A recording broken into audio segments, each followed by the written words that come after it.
பேச்சு போட்டிக்கு பேசினால் எதை வேண்டுமானாலும் பேசிக்கொள்ளலாம். ஆனால் நிதர்சனமான உண்மை என்ன தெரியுமா?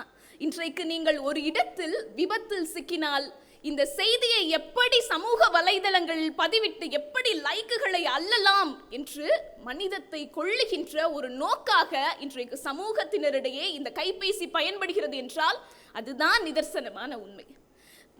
முக்கியமாக இவர் முதலில் சொல்லியிருப்பார், என்னுடைய பெற்றோரை நான் பார்க்கும் பொழுது அவரை நேராக பார்க்கக்கூடிய ஒரு அமைப்பையும் ஒரு தகவலையும் இந்த கைபேசி வழங்குகிறது.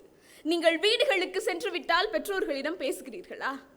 பெற்றோர்களிடம் பக்கத்தில் அமர்ந்து பேசுகிறீர்களா? நிச்சயமாக கிடையாது.